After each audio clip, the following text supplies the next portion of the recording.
ಇವತ್ತು ನಮ್ಮ ಅಜ್ಜಿ ಮನೆ ಎಮ್ಮೆ ಇಟ್ಕೊಂಡು ನಾವು ಹೊರಟಿದ್ದೆ ಗದ್ದೆ ಕಡೆ. ಎಮ್ಮೆ ಕಟ್ಟೋಣ ಅಂದ್ಬಿಟ್ಟು ಗದ್ದೆ ಕಡೆ ಹೊರಟೆ. ಗದ್ದೆ ನಮಗೇನು ಹತ್ರ ಇಲ್ಲ, ತುಂಬ ದೂರ ಇದೆ. ನಮ್ಮ ಮನೆ ಹತ್ರ ಸುಮಾರು ನಮ್ಮ ಮನೆಯಿಂದ 1 ಕಿಲೋಮೀಟ್ರ್ ದೂರ ಆಗುತ್ತೆ. ಇವಾಗ ಏನು ತೋರಿಸ್ತಾ ಇದ್ದೀನಲ್ಲ, ಇದೇ ಗದ್ದೆ ಬೈಲು. ಇವಾಗೆಲ್ಲ ಅಷ್ಟೊಂದು ಹಸಿರಿಲ್ಲ, ಕಡ್ಡಿ ಹಾಕಿದ್ದಾರೆ, ಅದಕ್ಕೆ ಹಸಿರು ಕಾಣಿಸ್ತಾ ಇದೆ ಅಲ್ಪ ಸ್ವಲ್ಪ. ಹಳೆ ಕಾಲದಲ್ಲೆಲ್ಲ ತುಂಬ ಹಸಿರಿತ್ತು, ನಮ್ಮ ತಾತ ಮುತ್ತಾತವ್ರ ಕಾಲದಲ್ಲೆಲ್ಲ. ಇವಾಗೆಲ್ಲ ಕೆರೆಗಳಲ್ಲಿ ನೀರಿಲ್ಲ, ಅದಕ್ಕೆ ಈ ಥರ ಆಗ್ಬಿಟ್ಟಿದೆ. ಇವಾಗ ನಾನು ನಡ್ಕೊಂಡು ಎಮ್ಮೆ ಹಿಡ್ಕೊಂಡು ಹೋಗ್ತಾ ಇದ್ದೀನಲ್ಲ, ಇದು ಓಣಿ. ಆವಾಗ ವರ್ಷ ಪೂರ್ತಿ ನೀರು ನಿಂತ್ಕೊಳ್ಳೋದಂತೆ ಇಲ್ಲಿ. ಇವಾಗ ಮಳೆಗಾಲದಲ್ಲೂ ನೀರು ನಿಂತ್ಕೋತಾ ಇಲ್ಲ. ಯಾಕೆ ಅಂದರೆ ಕೆರೆ ಕಟ್ಟೆ ಎಲ್ಲನೂ ಒಡೆದು ಮನೆ ನಿರ್ಮಾಣ ಮಾಡೋರೆ, ಬೇರೆ ರೀತಿ ಯೂಸ್ ಮಾಡ್ಕೊಂಡವ್ರೆ, ತೋಟ ಮಾಡ್ಕೊಂಡವ್ರೆ. ಯಾರೂ ಇಲ್ಲ. ನಿಮಗೆ ಗೊತ್ತಲ್ಲ, ಗೌರ್ಮೆಂಟು ನಮ್ಮೂರು ಕೆರೆಗೆ ಯಾವ ಸುತ್ತಮುತ್ತಲ ಚಾನಲಿಂದನೂ ನೀರು ಬರಲ್ಲ. ಫೈನಲಿ ಇದೇ ಥರ ಮಾತಾಡಿಕೊಂಡು ನಮ್ಮ ಗದ್ದೆ ರೀಚ್ ಆದೋ. ಇವಾಗ ತೋರಿಸ್ತಾ ಇದ್ದೀನಲ್ಲ, ಆಲ್ಮೋಸ್ಟ್ ಆಲ್ ನಮ್ಮೂರು ಗದ್ದೆ ಬಯಲು ಸೆಂಟ್ರಲ್ಲಿ ನಿಂತಿದ್ದೀನಿ. ಎಕ್ಸಾಕ್ಟ್ ಸೆಂಟರ್ ಇದು. ಇವಾಗ ತೋರಿಸ್ತಾ ಇದ್ದೀನಲ್ಲ, ಇದೇ ನಮ್ಮ ಸುತ್ತಮುತ್ತ ಇರೋ ಗದ್ದೆ ಬಯಲು. ಇವಾಗ ಅಷ್ಟೊಂದು ಹಸಿರಿಲ್ಲ. ಮಳೆಗಾಲದಲ್ಲಿ ಬಂದರೆ ಫುಲ್ ಗ್ರೀನ್ ಅಲ್ಲ, ಆಲ್ಮೋಸ್ಟ್ ಆಲ್ ಒಂದು 80% ಗ್ರೀನ್ ಇರುತ್ತೆ. ಫೋಟೋಶೂಟ್ಗೆಲ್ಲ ಚೆನ್ನಾಗಿ ಕಾಣುತ್ತೆ. ಇವಾಗ ಹೋಗ್ತಾ ಇದ್ದೀನಲ್ಲ ಈ ಓಣಿ, ಆವಾಗ ನಡ್ಕೊಂಡು ಹೋಗೋಕ್ಕಾಗ್ತಿರ್ಲಿಲ್ವಂತೆ. ಇವಾಗ ಇಲ್ಲಿ ಟ್ಯಾಕ್ಟ್ರು, ಎತ್ತಿನ ಗಾಡಿ, ಕಾಲ್ದಾರಿ ಎಲ್ಲ ಮಾಡ್ಕೊಂಬಿಟ್ಟಿದ್ದಾರೆ. ಯಾಕೆಂದರೆ ನೀರಿಲ್ಲ ಅಷ್ಟೊಂದು. ಕೆರೆಯಲ್ಲಿ ಆವಾಗಿನ ಕಾಲದಲ್ಲಿ ವರ್ಷ ಪೂರ್ತಿ ನೀರಿರೋದು. ಇವಾಗ ಮಳೆಗಾಲದಲ್ಲೂ ನೀರು ನಿಂತ್ಕೋತಾ ಇಲ್ಲ ಕೆರೆಯಲ್ಲಿ, ಎಲ್ಲ ಹರಿದೋಗ್ತಾ ಇದೆ. ಮತ್ತು ಕೆರೆ ನೀರಿಗೆ ಬರೋದೆಲ್ಲ ಅವ್ರು ತೋಟಕ್ಕೆ ಹೋಗಿ ಮಾಡ್ಕೊಂಡಿದ್ದಾರೆ. ಆ ಕಾರಣದಿಂದಾಗಿ ಇಲ್ಲಿ ಗದ್ದೆಗೆ ಬಯಲಿಗೆ ನೀರು ಬರ್ದಂಗಾಗಿದೆ.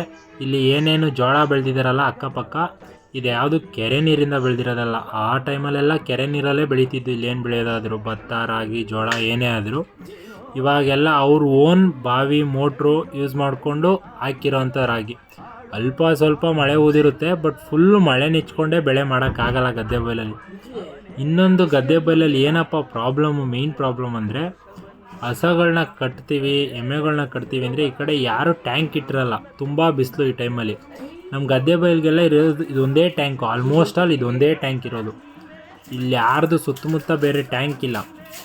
ಎಮ್ಮೆ ನಾಟಿ ದನಗಳು ತಡ್ಕೋತವೆ, ಬಟ್ ಈ HF ಸೀಮೆಸಗಳು ಇದಾವಲ್ಲ, ತಡ್ಕೊಳ್ಳಲ್ಲ ಅಷ್ಟೊಂದು ಬಿಸಿಲನ್ನ. ಹಂಗಾಗಿ ಗದ್ದೆ ಬಯಲಿಗೆ ಎಮ್ಮೆಗಳನ್ನ, ನಾಟಿ ದನಗಳು ಮಾತ್ರ ಕಟ್ಟೋದು.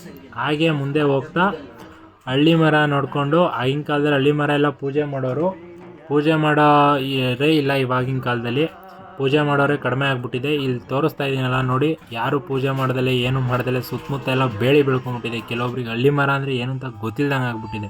ಹಂಗೆ ಮಾತಾಡ್ತಾ ಮುಂದೆ ಬಂದು ಟ್ಯಾಕ್ಟ್ರು ಸಿಕ್ತು ನಮ್ಮ ಅಜ್ಜಿ ಮನೆ ಹತ್ರಕ್ಕೆ. ಟ್ಯಾಕ್ಟ್ರ್ ಹತ್ಕೊಂಡು ನಮ್ಮ ಅಜ್ಜಿ ಮನೆ ಹತ್ರ ರೀಚ್ ಆದೆ. ನಮ್ಮ ತಾತ ಅವರು ತಂಗ್ಳುಬಾಡನ್ನ ಬಿಸಿ ಮಾಡ್ತಾಯಿದ್ರು. ನಮಗೂ ಹೊಟ್ಟೆ ಹಸ್ತಿತ್ತು. ನಾವು ಹಾಗೆ ತಂಗ್ಳುಬಾಡನ್ನ ಬಿಸಿ ಮಾಡಿರೋದನ್ನ ಒಂದು ವೀಡಿಯೋ ಮಾಡಿಕೊಂಡು, ಸಾಂಬಾರು ಒಂದು ಸ್ವಲ್ಪ ಗಟ್ಟಿಯಾಗಿತ್ತು, ಅದರೊಳಗೆ ಒಂದು ಸ್ವಲ್ಪ ನೀರುವುದು.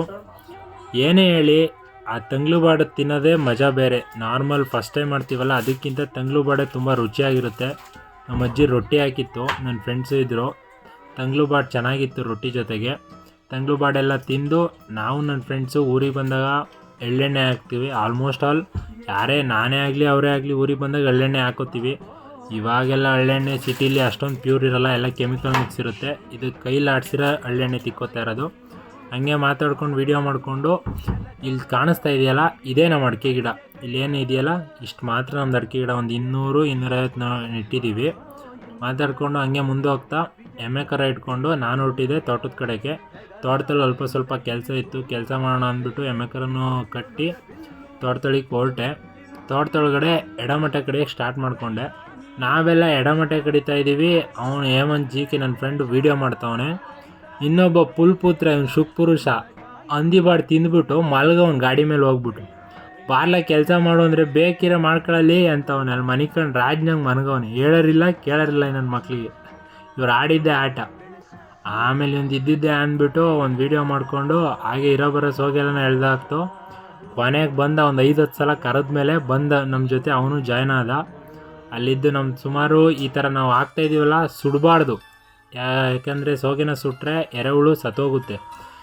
ಆದರೂ ನಾವು ಮನೇಲಿ ನಾವು ಒಬ್ಬೊಂಟಿಗರು ಸುಡ್ತೀವಿ, ಏನಾಗಲ್ಲ. ತುಂಬ ಜಾಸ್ತಿ ಸುಡಬಾರ್ದು ಯಾವಾಗಲೂ. ನಮ್ಮ ತೋಟ ಆಲ್ಮೋಸ್ಟ್ ಆಲ್ ಎಡಮಟ್ಟೆ ಜಾಸ್ತಿ ಇರಲಿಲ್ಲ, ಸ್ವಲ್ಪ ಇದ್ದು. ಎಲ್ಲ ಕ್ಲೀನ್ ಮಾಡಿ ಅಲ್ಲೇ ಕಾಯಿ ಕೆಡಗ್ದು. ಯಾಕೆಂದರೆ ಆ ಮರದಲ್ಲಿ ಎಳ್ಳೀರಿರಲಿಲ್ಲ. ಎಳ್ಳೀರು ಕೆಡಗೋಣ ಅಂತ ಹೋಗಿ 2 ಕಾಯಿ ಇದ್ದು, ಕಾಯಿ ಕೆಡಗ್ದು. ನೆಕ್ಸ್ಟು ಆಮೇಲೆ ಮನೆ ಹತ್ರ ಜೋಳ ಹಾಕೊಂಡು ಹೋಗ್ಬೇಕಾಯಿತು. ಎತ್ತಿನ ಗಾಡಿ ಒಳಗೆ ಜೋಳ ತುಂಬಿಕೊಂಡು ನಾನು ನನ್ನ ಫ್ರೆಂಡ್ಸು, ನಮಗೂ ತಂಗ್ಳುಬಾಡು ತಿಂದಿದ್ದು ಹೆಚ್ಚಾಯಿತು, ಮಾಡೋಕ್ಕೆ ಕೇವಿಲ್ಲ ಅಂತ ಎತ್ತಿನ ಗಾಡಿ ಮುಂದಕ್ಕೆ ಎಳೆದಾಡ್ತಾಯಿದ್ದು. ಅಲ್ಲಿ ಮುಂದೆ ಅವನಲ್ಲ ಬುಡ್ಬುಡಿಕೆ, ಹೇಳಿದರೆ ಕೇಳಲ್ಲ ನಮ್ಮ ಮಾತು. ನಾನು ಎಳಿತೀನಿ, ಹಂಗೆ ಮಾಡ್ತೀನಿ, ಹಿಂಗೆ ಮಾಡ್ತೀನಿ, ಆಟ ಆಡ್ತಾಯಿದ್ದು ಎತ್ತಿನ ಗಾಡೀಲಿ. ಆಮೇಲೆ ನಮಗೂ ಟೈಮ್ ಆಗುತ್ತೆ ಅಂದ್ಬಿಟ್ಟು ನಮ್ಮ ಪಕ್ಕದ ಮನೆಯವರು ಎತ್ತಿಡ್ಕೊಂಬಂದು, ನಮ್ಮವು ಎತ್ತಿರಲಿಲ್ಲ, ನಮ್ಮವು ಜಾತ್ರೆಯಲ್ಲಿ ಮಾರಿಬಿಟ್ಟಿದ್ದು ಅದೇ 95,000ಕ್ಕೆ. ಆಮೇಲೆ ನನ್ನ ಫ್ರೆಂಡ್ಸಿಗೆ ಗಾಡಿ ಹೊಡಿಯೋಕ್ಕೆ ಬರಲ್ಲ, ಆದರೂ ಗಾಡಿ ಹೊಡಿಯೋದು ಹೇಳ್ಕೊಟ್ಟು ಹಂಗೆ ಗಾಡಿ ಓಡಿಸ್ಕೊಂಡು ನಮ್ಮದೊಂದು ವೀಡಿಯೋ ಮಾಡಿಕೊಂಡು ಇಲ್ಲೇ ನೋಡಿ ನಾನು ನನ್ನ ಫ್ರೆಂಡ್ಸು ಹಂಗೆ ವೀಡಿಯೋ ಮಾಡ್ಕೊಂಡು ಕಡ್ಡಿ ಎಲ್ಲ ಮನೆ ಹತ್ರ ಹಾಕಿ ರಿಟರ್ನ್ ಗಾಡಿ ಬಿಡೋಣ ಅಂತ ವಾಪಸ್ಸು ತೋಟದ ಹತ್ರನೇ ಬಂದು. ಹಾಗೆ ಬರ್ತಾ ಗಾಡಿ ಬಿಟ್ಬಿಟ್ಟು ಅವ್ರ ಹಸುಗಳ್ನ ಕಟ್ಟೋಣ ಅಂದ್ಬಿಟ್ಟು ಹೋದೋ. ಹಸುಗಳ್ನೆಲ್ಲ ಕಟ್ಟಾಯಿತು. ಹಾಗೆ ವೀಡಿಯೋ ಮಾಡಿಕೊಂಡು ನಮ್ಮ ದೊಡ್ಡಮ್ಮರ ಮನೆ ಹತ್ರ ಹೋದೆ. ಅವ್ರು ಕೋಳಿ ಸಾಕಿದ್ರು. ಕೋಳಿದೊಂದು ವೀಡಿಯೋ ಮಾಡಿಕೊಂಡು ನಮಗೂ ತುಂಬ ಸುಸ್ತಾಗಿತ್ತು. ಎಳ್ಳಿಕಾಯಿ ಜ್ಯೂಸ್ ಕುಡಿಯೋಣ ಅಂದ್ಬಿಟ್ಟು ಬಂದು, ಎಳ್ಳಿಕಾಯಿ ನಮ್ಮ ತೋಟದಲ್ಲೇ ಇತ್ತು, ಎಳ್ಳಿಕಾಯಿ ಕಿತ್ಕೊಂಬಂದಿದ್ದು. ಎಳ್ಳಿಕಾಯಿ ಜ್ಯೂಸ ಮನೆಯಲ್ಲೇ ಮಾಡಿ ಕುಡಿದೋ, ತುಂಬ ಚೆನ್ನಾಗಿತ್ತು ಜ್ಯೂಸು. ಬೇಸಿಗೆ ಟೈಮಲ್ಲಿ ತುಂಬ ತಂಪು. ಎಳ್ಳಿಕಾಯಿ ಜ್ಯೂಸ್ ಕುಡ್ದಾದ್ಮೇಲೆ ನಮಗೂ ಕೆಲಸ ಇತ್ತು, ಕಡ್ಡಿ ಕಟ್ ಮಾಡೋಣ ಅಂತ ಹೋದೋ. ಇವಾಗ ಏನು ಮಾಡ್ತಾಯಿದ್ದಾನೆ, ಕಡ್ಡಿ ಕೊಡ್ತಾಯಿದ್ದಾನಲ್ಲ, ಅವನೇನು ಸಿಟೀಲಿ ಬೆಳೆದವನೇ, ಹಳ್ಳಿ ಬಗ್ಗೆ ಅಷ್ಟು ಗೊತ್ತಿಲ್ಲ, ಅಲ್ಪ ಸ್ವಲ್ಪ ಈಗ ತಿಳ್ಕೊತಾವನೆ. ನಮಗೆ ಬೆಳಗ್ಗೆ ಇದ್ದರೆ ಇದೇ ಕೆಲಸ. ಅವನಿಗೂ ಇದು ಕಡ್ಡಿ ಕಟ್ ಮಾಡೋದು ಹೇಳ್ಕೊಟ್ಟು ನಾವು ಕಡ್ಡಿ ತುಂಬಿಕೊಂಡು ಇದನ್ನು ಕಡ್ಡಿ ಸುರಿಯೋಕೆ ಹೋಗ್ತಾಯಿದ್ದೀನಲ್ಲ, ಇದೇ ಗೋದ್ಲಿಕ್ಕೆ. ಕೆಲವೊಬ್ರಿಗೆ ಗೊತ್ತಿರುತ್ತೆ, ಕೆಲವೊಬ್ರಿಗೆ ಗೊತ್ತಿರಲ್ಲ. ನಮ್ದು ಇದೇ ದಿನನಿತ್ಯ ಕಾರ್ಯ ಕೆಲಸ. ನಾವಿಲ್ದಾಗ ನಮ್ಮ ಅಪ್ಪ ಒಬ್ಬರೇ ಮಾಡ್ತಾರೆ ಇದೆಲ್ಲನೂ. ಹಂಗೆ ಕೆಲಸ ಕಡ್ಡಿ ಕಟ್ ಮಾಡಿ ಮುಗಿಸಿ ನಾವು ಹೋಗಿದ್ದೆ ಎಳ್ಳೀರು ಕುಡಿಯೋಣ ಅಂದ್ಬಿಟ್ಟು. ತೋಟದೊಳಗಡೆ ಎಳ್ಳೀರು ಇದ್ದೋ, ಅಷ್ಟುದ್ದು ರೋಟಿ ಆಗಲಿ ಜವಣಿಗೆ ಆಗಲಿ ಇರಲಿಲ್ಲ ಕೆಡಗೋಕ್ಕೆ. ಹಂಗೆ ಜವಣಿಗೆ ತೊಗೊಂಡು ಇನ್ನೊಂದು ನಮ್ಮವು ಚಿಕ್ಕ ಮರ ಇದ್ದೋ, ಆ ಕಡೆ ಹೋದೋ ಎಳ್ಳೀರು ಕೆಡ್ಗೋಣ ಅಂದ್ಬಿಟ್ಟು. ಅಲ್ಲೋಗಿ ನೋಡ್ದೋ, ಎಳ್ಳೀರು ಇದ್ದೋ, ಅಲ್ಲಿ ಒಂದು 2 ಎಳ್ಳೀರು ಕೆಡಿಕೊಂಡು ಫಸ್ಟ್ನೇ ಎಳ್ಳೀರು ಕೆಡಗ್ದಡ್ಕೆ ಹೊಡೆದೋಯ್ತು. ಬಂದು ತಗೊಂಡ, ಕೊನೆಗೂ ಫೈನಲಿ ಎಳ್ಳೀರು ಕುಡಿದ್ಬಿಟ್ಟು ನಾವು ರಿಟರ್ನು ಮತ್ತೆ ನಾವು ಹಸಿನ ಹತ್ರ ಬಂದು ತೋಟದೊಳಗಡೆ ನೀರು ಕುಡಿಸ್ಕೊಂಡು ಒಂದು 4 ಹಸ ಇದ್ದೋ, ಅವಕ್ಕೆಲ್ಲ ನೀರು ಕುಡಿಸ್ಕೊಂಡು ನಾವು ಹೊರಟಿದ್ದೆ ಮನೆ ಕಡೆ. ಅಲ್ಲೇ ಹಾಲು ಕರಿಯೋ ಟೈಮ್ ಆಗಿತ್ತು. ನಾನು 2 ಹಸ ಇಟ್ಕೊಂಡಿದ್ದೆ, ನನ್ನ ಫ್ರೆಂಡ್ 2 ಹಸ ಇಟ್ಕೊಂಡು ಮನೆ ಹತ್ರ ಹೊರಟು ಮನೆ ಕಟ್ಟಿ ರಿಟರ್ನ್ ವಾಪಸ್ ತೋಟದೊಳಗಡೆ ಬಂದು ಹಲಸಿನಣ್ಣು ಮರ ಹತ್ತು. ಹಲಸಿನಣ್ಣು ಕಿತ್ಕೊಂಡು ತಿಂದು ಇನ್ನೇನು ಮನೆ ಹತ್ರ ಒಂದು ತಗೊಂಡೋಣ ಅಂದ್ಕೊಂಡು, ಚೆನ್ನಾಗಿರಲಿಲ್ಲ ಹಲಸಿನಣ್ಣು.